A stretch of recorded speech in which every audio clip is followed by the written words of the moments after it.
केंद्रीय शिक्षा राज्य मंत्री ने छत्तीसगढ़ में शिक्षा स्वास्थ्य के क्षेत्र में संचालित योजनाओं की सराहना की। मुख्यमंत्री से की मुलाकात।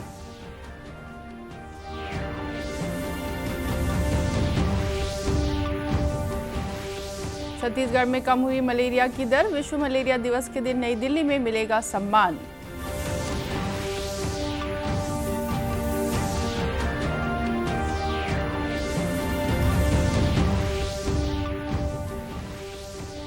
राज्य सरकार की नीतियों से प्रभावित होकर 4 माओवादियों ने किया आत्मसमर्पण।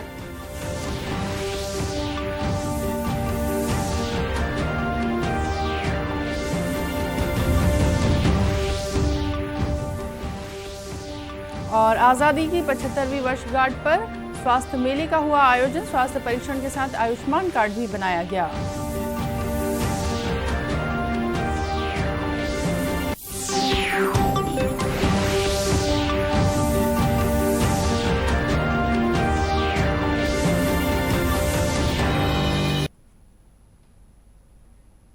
नमस्कार, आप देख रहे हैं दूरदर्शन समाचार। मैं हूं रेहाना। अब समाचार विस्तार से। मुख्यमंत्री भूपेश बघेल से शुक्रवार को उनके निवास कार्यालय में केंद्रीय शिक्षा राज्य मंत्री डॉक्टर सुभाष सरकार ने सौजन्य मुलाकात की। मुख्यमंत्री से मुलाकात के दौरान डॉक्टर सरकार ने छत्तीसगढ़ में शिक्षा सहित स्वास्थ्य आदि के क्षेत्र में नवाचार का प्रयोग करते हुए संचालित विभिन्न योजनाओं के बारे में सराहना की।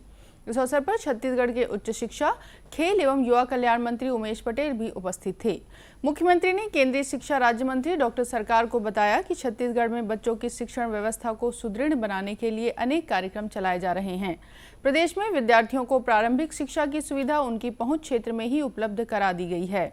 यहाँ छात्र छात्राओं की सुविधा के लिए यथासंभव सभी आवश्यक मूलभूत सुविधाएं जैसे भवन एवं अहाता, शौचालय, पेयजल, प्रकाश, फर्नीचर, पुस्तकालय तथा प्रयोगशाला आदि सुविधाओं की उपलब्धता पर विशेष जोर दिया जा रहा है। उन्होंने कहा कि हमने छत्तीसगढ़ की जनता की भावनाओं एवं अंग्रेजी भाषा की वैश्विक मान्यता को देखते हुए राज्य के बच्चों के हित में स्वामी आत्मानंद उत्कृष्ट अंग्रेजी माध्यम विद्यालय प्रारंभ करने का निर्णय लिया। इस उद्देश्य के साथ हमने राज्य में 52 स्वामी आत्मानंद उत्कृष्ट अंग्रेजी माध्यम विद्यालय से इसकी शुरुआत की। वर्तमान में 171 विद्यालय संचालित हैं। इन विद्यालयों में छत्तीसगढ़ महतारी दुलार योजना के अंतर्गत कोरोना महामारी के कारण अनाथ हुए 512 बच्चों को अंग्रेजी माध्यम में प्रवेश दिया गया है। इनमें पालकों की बढ़ती मांग को देखते हुए चालू शैक्षणिक सत्र से प्रत्येक क्लास में 40 सीट की क्षमता को बढ़ाकर 50 तक कर दिया गया है। इसके साथ ही चालू वर्ष 2022-23 में स्वामी आत्मानंद उत्कृष्ट अंग्रेजी माध्यम विद्यालय के समान 32 स्वामी आत्मानंद उत्कृष्ट हिंदी माध्यम विद्यालय खोलने हेतु बजट में प्रावधान किया गया है। उन्होंने बताया कि राज्य में श्री धन्वंतरी दवा योजना का संचालन सफलतापूर्वक किया जा रहा है, जिसमें सस्ती दवाएं मिलने की वजह से 3 महीने के दौरान लोगों द्वारा Shri Dhanvantari generic medical store से दवा खरीदने पर उन्हें 17 करोड़ रुपए की बचत हुई है। इस अवसर पर मुख्यमंत्री के सलाहकार रुचिर गर्ग तथा छत्तीसगढ़ पाठ्य पुस्तक निगम अध्यक्ष शैलेश नितिन त्रिवेदी भी मौजूद थे। प्रधानमंत्री नरेंद्र मोदी रविवार 24 अप्रैल को 11 बजे आकाशवाणी पर मन की बात कार्यक्रम में देश विदेश के लोगों से अपने विचार साझा करेंगे। मासिक रेडियो कार्यक्रम की 88वीं कड़ी का आकाशवाणी और दूरदर्शन के समूचे नेटवर्क पर प्रसारण होगा। यह कार्यक्रम आकाशवाणी समाचार की वेबसाइट और न्यूज ऑन मोबाइल ऐप पर भी उपलब्ध रहेगा। आकाशवाणी समाचार, दूरदर्शन समाचार, प्रधानमंत्री कार्यालय तथा सूचना और प्रसारण मंत्रालय के यूट्यूब चैनलों पर भी कार्यक्रम सीधा प्रसारित होगा। मन की बात प्रधानमंत्री करेंगे आकाशवाणी पर देश की जनता से संवाद। सरकार आपकी है, ये द्वार आपके लिए हमेशा हमेशा खुले हैं। आपको अपनी बात नाराजी से भी रखने का अधिकार है जी, क्योंकि अगर सरकार संवाद नहीं करती है तो समस्या का समाधान ही नहीं होता। मन की बात आकाशवाणी से हिंदी प्रसारण के तुरंत बाद मन की बात कार्यक्रम क्षेत्रीय भाषाओं में भी प्रसारित होगा। क्षेत्रीय भाषाओं में इसे रात 8 बजे फिर से सुना जा सकेगा। छत्तीसगढ़ सरकार ने एक और महत्वपूर्ण उपलब्धि हासिल की है। इसके लिए उसे विश्व मलेरिया दिवस के दिन 25 अप्रैल को नई दिल्ली में सम्मानित किया जाएगा।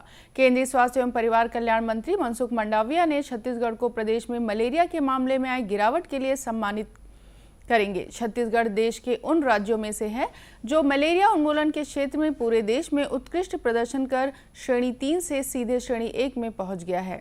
मुख्यमंत्री भूपेश बघेल और स्वास्थ्य मंत्री टीएस सिंहदेव ने इस उपलब्धि पर स्वास्थ्य विभाग और राष्ट्रीय स्वास्थ्य मिशन के अधिकारियों एवं कर्मचारियों को बधाई दी है। राज्य शासन के स्वास्थ्य एवं परिवार कल्याण विभाग तथा राष्ट्रीय स्वास्थ्य मिशन छत्तीसगढ़ द्वारा जनवरी-फरवरी 2020 में बस्तर संभाग के 7 आकांक्षी जिलों में मलेरिया मुक्त बस्तर अभियान का पहला चरण संचालित किया गया था। मलेरिया मुक्त बस्तर अभियान की सफलता को देखते हुए पूरे प्रदेश को मलेरिया मुक्त करने के लिए मलेरिया मुक्त छत्तीसगढ़ अभियान की शुरुआत की गई।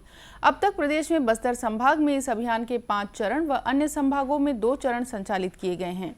मलेरिया मुक्त छत्तीसगढ़ अभियान के 5 चरणों में अब तक प्रदेश में कुल 87,84,271 लोगों की मलेरिया जांच की गई है। अभियान से मलेरिया के मामलों में छत्तीसगढ़ में 62.5% की गिरावट आई है। वहीं प्रदेश में मलेरिया टेस्ट पॉजिटिविटी दर क्रमशः 4.60% से घटकर 0.79% पर आ गई है। इन अभियानों में मितानिनों एवं स्वास्थ्य कार्यकर्ताओं द्वारा घने जंगलों और पहाड़ों से घिरे बस्तर के पहुंचविहीन दुर्गम एवं दूरस्थ इलाकों में घर घर पहुंचकर सभी लोगों की आरडी किट से मलेरिया की जांच की गई। पॉजिटिव पाए गए लोगों को स्थानीय स्तर पर उपलब्ध खाद्य पदार्थ खिलाकर तत्काल मलेरिया के इलाज के लिए दवाई का सेवन शुरू किया गया। मितानिनों की निगरानी में उन्हें दवाइयों की पूरी खुराक खिलाई गई। अभियान से मलेरिया उन्मूलन के साथ ही एनीमिया और कुपोषण को खत्म करने तथा शिशु व मातृ मृत्यु दर में कमी लाने में काफी मदद मिली है। राज्य सरकार की पूना नरकोम अभियान तथा पुनर्वास नीति का माओवाद इलाकों में लगातार असर देखने को मिल रहा है। इस अभियान के तहत शुक्रवार को सुकमा एसपी सुनील शर्मा के समक्ष 4 माओवादियों ने आत्मसमर्पण किया। इसमें एक महिला नक्सली भी शामिल है। आत्मसमर्पण करने वाले सभी माओवादी कोंटा के भेजी इलाके में सक्रिय थे। इन सभी माओवादियों को राज्य सरकार की पुनर्वास नीति का लाभ दिया जाएगा। प्रदेश के नक्सल इलाकों में सुरक्षा बल के जवान ऑपरेशन के साथ साथ सामाजिक सरोकार के भी काम कर रहे हैं। इसी का परिणाम है कि जिला मुख्यालय स्थित पुलिस अधीक्षक सुनील शर्मा के समक्ष नक्सली दंपत्ति समेत 4 नक्सलियों ने आत्मसमर्पण किया है। आत्मसमर्पण करने वालों में मुचाकी सोमड़ा भी शामिल है, जो उत्तर बस्तर डिवीजन में प्रेस टीम कमांडर रहा है, जिस पर 3 लाख रुपए का इनाम घोषित है। इसी तरह मुचाकी सोमड़ी तथा माडवी मूड़ा प्लाटून नंबर 17 के सदस्य हैं, जिस पर 2-2 लाख रुपए का इनाम घोषित है। वहीं पोडियम रमेश, जो कि प्लाटून 4 का सदस्य है, उस पर 2 लाख रुपए का इनाम घोषित है। सभी माओवादियों ने शासन की पुनर्वास नीति से प्रभावित होकर आत्मसमर्पण करने की बात कही है। आजादी की 75वीं वर्षगांठ के उपलक्ष्य में आयुष्मान भारत योजना के तहत बिलासपुर के बिल्हा ब्लॉक के ग्राम बरतोरी में स्वास्थ्य मेले का आयोजन किया गया, जिसमें आसपास के गांवों के हजारों लोगों ने इस स्वास्थ्य मेले का लाभ लिया। इसमें सभी तरह की बीमारियों के इलाज के लिए डॉक्टरों की व्यवस्था की गई थी। इस दौरान जरूरतमंदों को निःशुल्क दवाइयों का वितरण किया गया तथा पात्र हितग्राहियों का आयुष्मान कार्ड भी बनाया गया। कार्यक्रम में उपस्थित विधानसभा के नेता प्रतिपक्ष धर्मलाल कौशिक ने कहा कि आजादी की 75वीं वर्षगांठ के अवसर पर कई तरह के कार्यक्रम आयोजित किए जा रहे हैं, जिससे आम जनता को काफी लाभ मिल रहा है।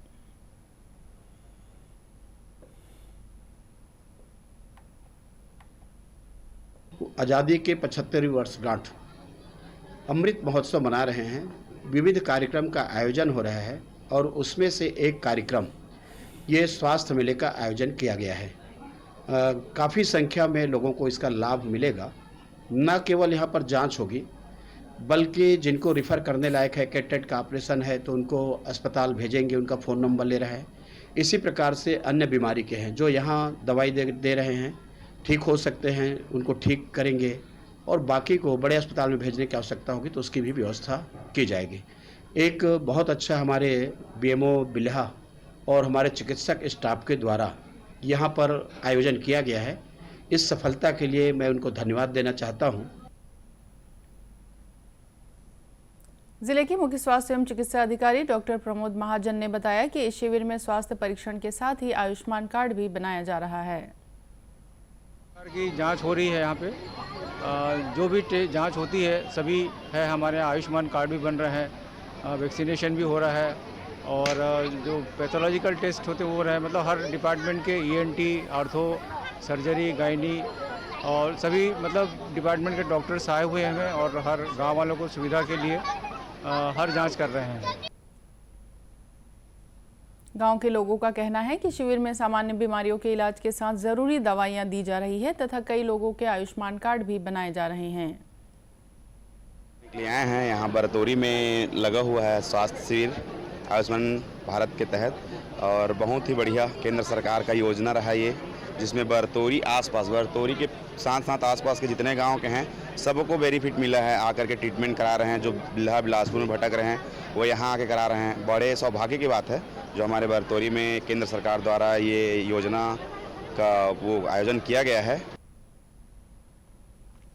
उल्लेखनीय है कि आज़ादी का अमृत महोत्सव 12 मार्च से शुरू हुआ है तथा यह 15 अगस्त 2023 तक पूरे देश में मनाया जाएगा।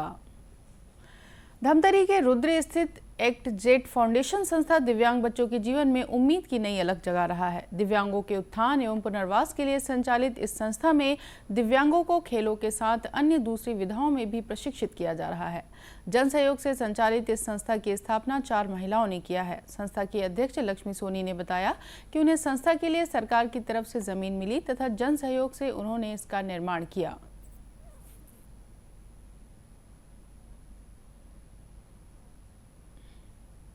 हमारा सोच था कि हम दिव्यांग बच्चों के लिए बेहतर से बेहतर करें। तो सबसे पहले तो हम लोग ऐसी संस्था पे काम करते थे, तो दूसरे के अंदर भी काम करोगे तो आपकी सोच दबा का दबा रह जाएगा। इसलिए हम लोगों ने सोचा, हम चारों ने, कि हम लोग भी एक संस्था बनाएंगे और ऐसे बच्चों के लिए बेहतर से बेहतर करेंगे। तो हम लोगों ने 2016 में संस्था बनाए और बेहतर करने का प्रयास किए और 2019 में हम लोग बेहतर किए और 2 गोल्ड मेडल लाए हमारे बच्चे जूडो में। और जन सहयोग से चलता था तो लोगों ने देखा कि बेहतर से बेहतर कर रहे हैं, तो लोगों का सपोर्ट हम लोग को अच्छे से मिलने लगा। इससे पहले हम लोग गली गली में जाकर चंदा मांगते थे। संस्था के स्टूडेंट रजनी जोशी ने बताया है कि वे 40% दृष्टि बाधित हैं। वे इस संस्था में 2016 से हैं। वह स्विमिंग के साथ जूडो की प्लेयर हैं। एवरेस्ट बेस कैंप के लिए जाने वाली हैं। स्टूडेंट चंचल सोनी ने बताया कि वह जन्म से ही दिव्यांग है, लेकिन ऊंचाई पर चढ़ने की इच्छा थी। अब एवरेस्ट के लिए चयन हुआ है। उन्होंने कहा, जीवन में कभी हार नहीं माननी चाहिए। और मैं यहाँ रह के ब्रेल लिपि की पढ़ाई की और अभी मैं स्विमिंग और जूडो की मैं स्पोर्ट की वो हूँ, खिलाड़ी हूँ। और इसमें मैंने नेशनल खेला है। नेशनल में मैं स्विमिंग में मेरा 5 नेशनल है, 5 नेशनल गोल्ड मेडल है। मैंने स्विमिंग में 5 नेशनल खेले हैं। 6 साल से यहाँ रहती हूँ। मैं जन्मजात ही दिव्यांग हूँ। मैं बचपन में गांव में रहती थी। मैं बच्चे लोग के साथ खेलना चाहती थी, पर बच्चे लोग मुझे खिलाते नहीं थे। लंगोरी बोल के भगा देते थे और मेरे घर के लोग भी मुझे बाहर नहीं निकालते थे। मतलब लोग हंसेंगे, बाहर घर के बच्चे लोग हंसेंगे, बड़े लोग हंसेंगे करके मुझे बाहर जाने नहीं देते थे। फिर मैं अकेले खेलती थी घर के अंदर और मुझे फिर धीरे धीरे डांस करने का शौक़ हुआ और मैं पेड़ पे भी चढ़ती थी और मुझे पेड़ पर चढ़ना अच्छा लगता था और मुझे शौक़, मतलब पेड़ पर चढ़ना मुझे शौक़ बन गया। ऊंचाई चढ़ना मेरा शौक़ बन गया। पता नहीं चला कि कब सपना बन गया वो। लगभग 6 साल पहले स्थापित इस संस्था में वर्तमान में लगभग 45 बच्चे हैं, जिन्हें शिक्षा के साथ साथ संगीत, खेलकूद, कंप्यूटर, जूडो, कराटे इत्यादि सिखाया जाता है। अब कुछ खबरें जिलों से।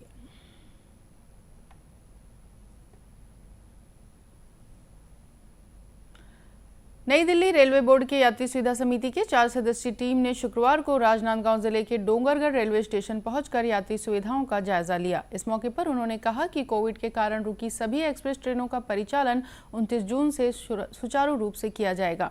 समिति के सदस्य विश्वासिनी अवस्थी, पी महतो, रामकुमार पहान और कैलाश लक्ष्मण वर्मा ने यात्री सुविधाओं के अंतर्गत प्लेटफॉर्म, टिकट काउंटर, डॉर्मेट्री, यात्री प्रतीक्षालय, प्रसाधन, पेयजल व्यवस्था, प्लेटफॉर्म में यात्रियों के लिए बैठने की व्यवस्था आदि का गहन निरीक्षण किया। साफ सफाई को लेकर टीम ने संतुष्टि जाहिर की।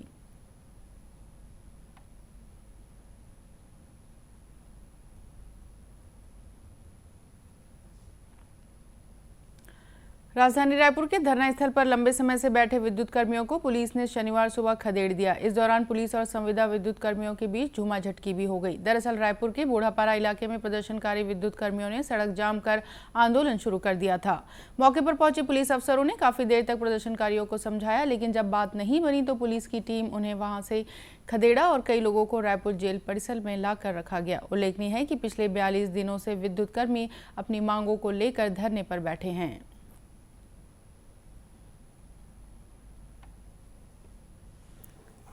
अंत में मुख्य समाचार एक बार फिर। केंद्रीय शिक्षा राज्य मंत्री ने छत्तीसगढ़ में शिक्षा स्वास्थ्य के क्षेत्र में संचालित योजनाओं की सराहना की। मुख्यमंत्री से की मुलाकात।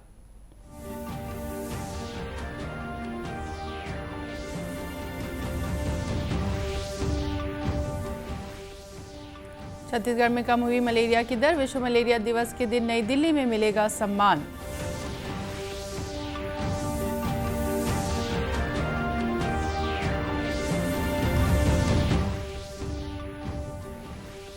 राज्य सरकार की नीतियों से प्रभावित होकर 4 माओवादियों ने किया आत्मसमर्पण।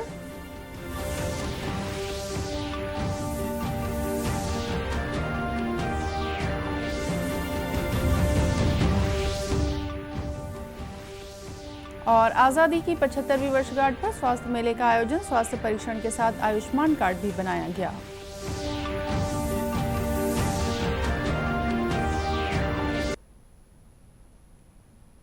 और इसी के साथ ये समाचार बुलेटिन समाप्त हुआ। नमस्कार।